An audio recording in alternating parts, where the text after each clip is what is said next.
Kamusta, at welcome sa ating video. Ang anime natin ngayon ay ang unang kabanata ng Season 3 Hero Academia, kaya naman kung fan kayo ng anime na ito ay magstay lang kayo at mag-enjoy sa panonood, simulan na natin. Kasunod ng pagtatapos ng semestre, patuloy na nagsasanay si Midoriya sa kanyang apartment. Ngunit nag-ambala siya nang biglang dumating sina Kaminari at Maneta sa kanyang pintuan at hilingin sa kanya na magsanay sa pool bago dumating ang totoong pagsasanay sa UA. Nire-review ni Teacher Aizawa at Vlad King ang quirks ng kani-kanilang mga estudyante mula sa Class 1A at Class 1B. Maya-maya pa ay dumating sina Midoriya, Denki at Maneta, upang tanungin kung pwede sila gumamit ng pool. Pinayagan naman sila rito pero for the manyok talaga ang balak ng dalawa rito, na inimbitahan rin ang mga babae ngunit nagkamali sila dahil inimbitahan rin ni Midoriya ang mga kalalakihan. Ang simpleng practice ay nauwi sa competition na napornada, dahil basag trip si Teacher Aizawa. Kinagabihan, pinag-usapan ni Aizawa at Vlad King, na binago ang lokasyon ng training camp para protektahan ang mga estudyante. Tinawagan ni Shigaraki ang isang tao para sabihin sa kanila na malapit nang magsimula ang bagong laro. Sa araw ng paglalakbay sa Forest Lodge, naghahanda ang Class 1A at 1B na sumakay sa mga bus. Makalipas ang 1 hour, huminto ang bus ng Class 1A para magbanyo, ngunit biglang lumitaw ang dalawang babaeng nakasuot ng malapusikat na costume at isang maliit na batang lalaki. Ipinakilala ng mga babae ang kanilang sarili bilang propesyonal na hero team, na The Wild Pussycats, habang ang batang lalaki ay pinakilalang si Kota, isang ulila sa kanilang pangangalaga na ayaw sa mga bayani. Sinabi ni Mandalay sa Class 1A na dapat silang makarating sa kampo ng pagsasanay sa paanan ng bundok sa tanghali, dahil kung hindi sila makakarating ay wala silang tanghalian.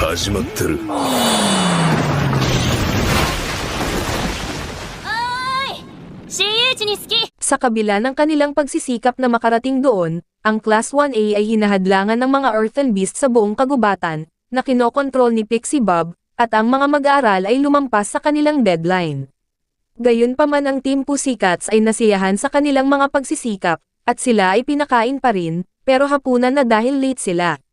Tinanong ni Midoriya kung sino ang batang si Kota at sinabing pinsan ito ng mga babaeng Pussycat, ngunit binayagan si Midoriya nito, dahil galit ito sa hero. Pagkatapos, ang Class 1A ay pumunta sa mga hot spring para maligo.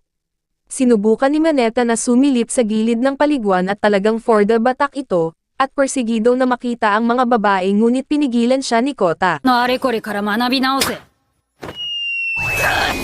Pagkatapos hindi sinasadyang nakita ni Kota ang mga babae at nahimatay ito at niligtas ni Midoriya. Dinala ni Midoriya ang walang malay na si Kota sa cabin at nalaman ni Midoriya ang kwento ng kanyang mga magulang, na pro-heroes na namatay sa linya ng tungkulin.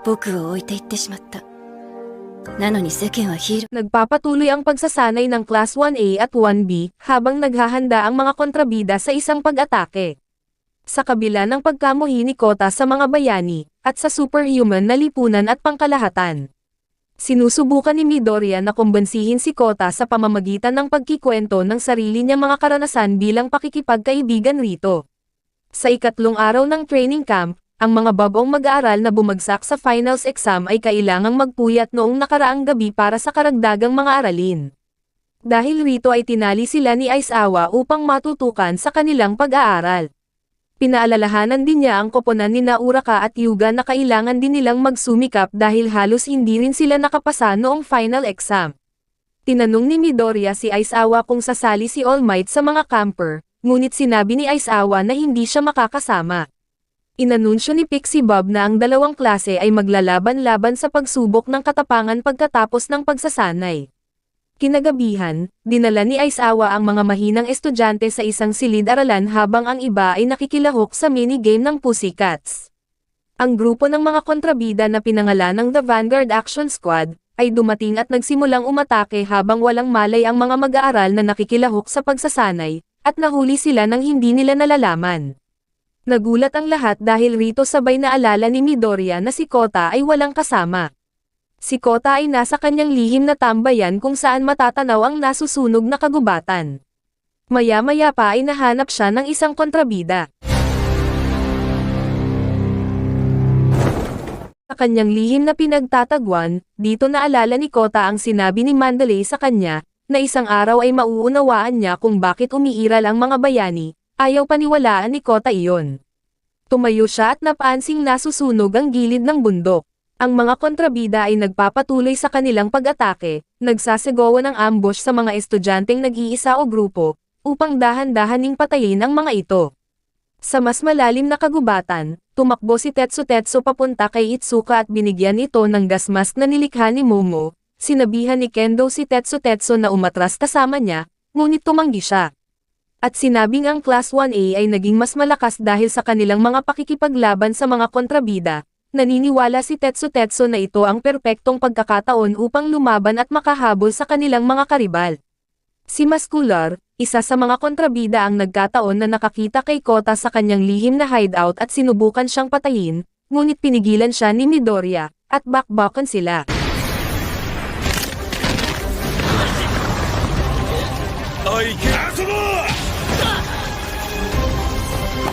Itinulak nito si Midoriya sa kanyang limitasyon sa laban ngunit nagawa niyang talunin si Muscular, sa pamamagitan ng 1000% Delaware Detroit Smash para iligtas si Kota.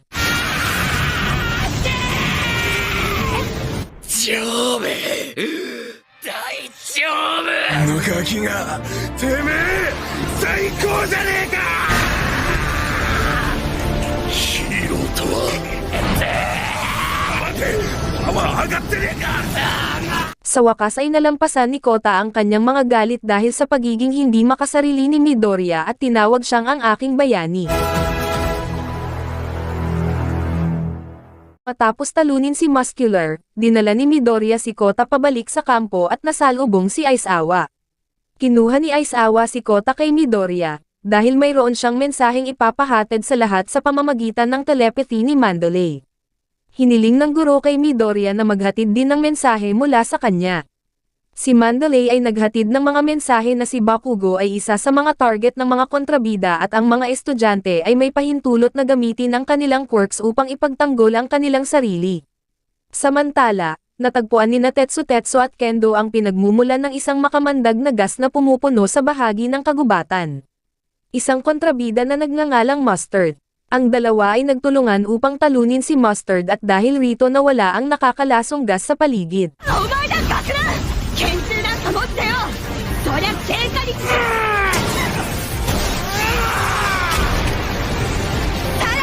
Pumunta si Midoriya kay Shoji at hinahanap niya si Bakugo, pero dito ay nalaman niya na ang quirk ni Tokoyami, ang Dark Shadow, ay hindi makontrol.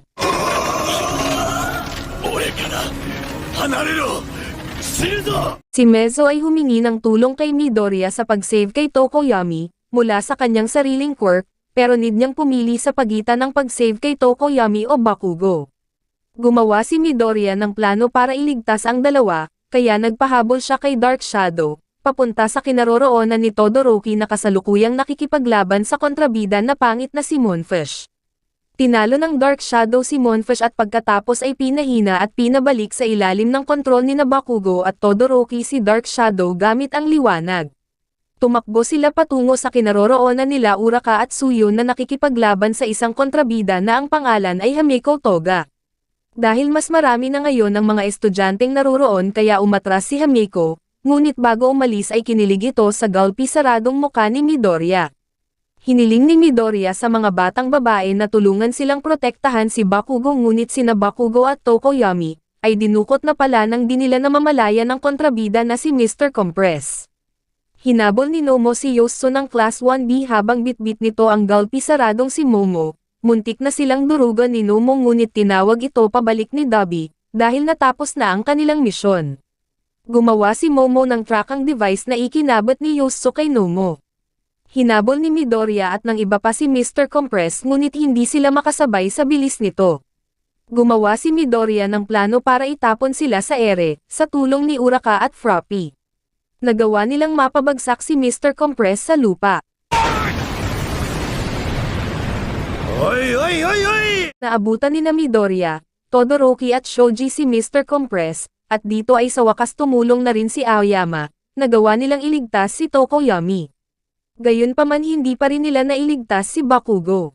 Ang paaralan ay naharap sa seryosong criticism sa susunod na 2 araw. Dito ay nakahanap ng lead ang mga polis upang mahanap ang League of Villains. Nagising si Midoriya sa kama sa ospital, 2 araw pagkatapos ang pag-atake.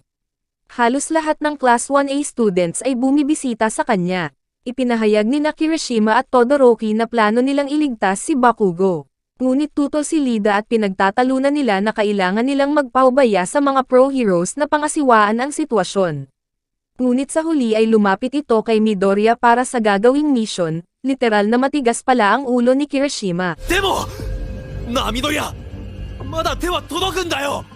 Dito nga ay ipinaalam ni Kirishima kay Midoriya, na kasama si Todoroki na kikilos ng gabing iyon.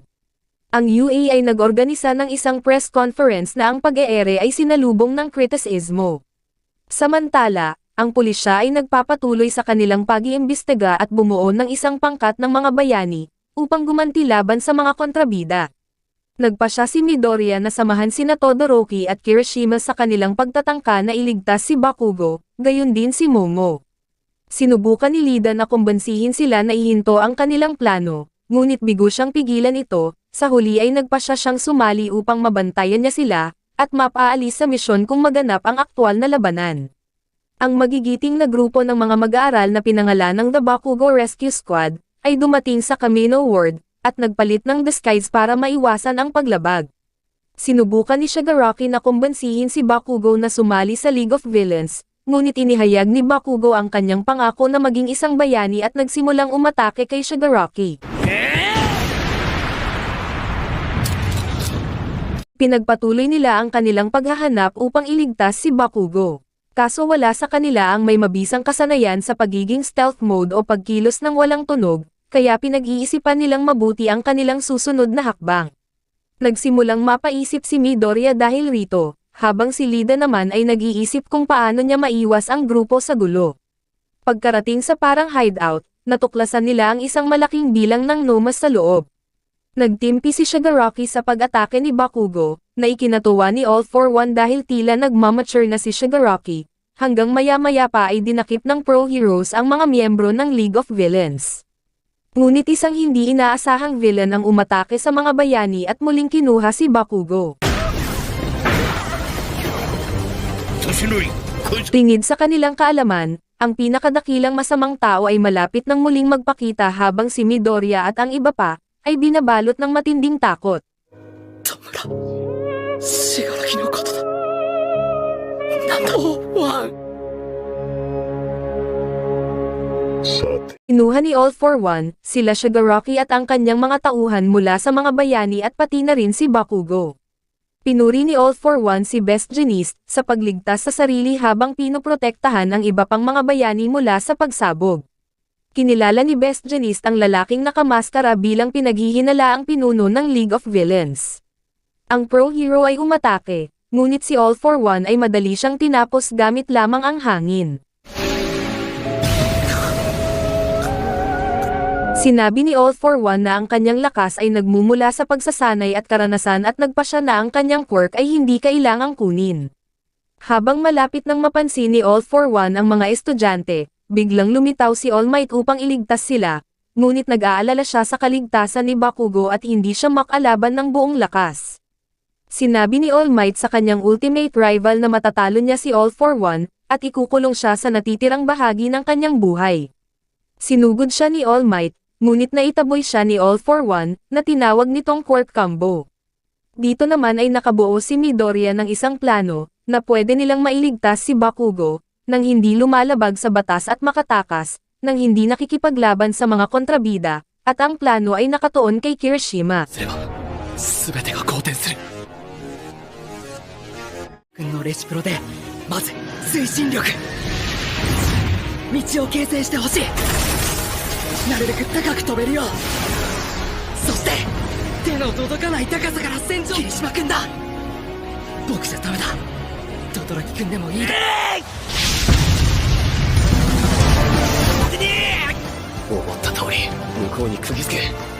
Si All Might at si All for One ay galit na galit sa isa't isa habang ang kanilang laban ay nasasaksihan ng buong mundo. Upang sirain ang diskarte ni All Might, sinabi ni All for One na na-brainwash niya ang apo ng kanyang mentor. Sa loob ng ilang taon siya ngayon ay kilalang kilala na si Tomiri Shigaraki, na nagpahina sa moral ni All Might. 怪だって感じたら思い出せ。正面からはまず有効弾にならん。気をつくしかねえ。 Ito ay bumagsak habang ang bayani ngayon ay nag-iipon ng kanyang kapangyarihan sa kanyang kamao upang maihatid ang kanyang pinakamalakas na pag-atake, ang United States of Smash.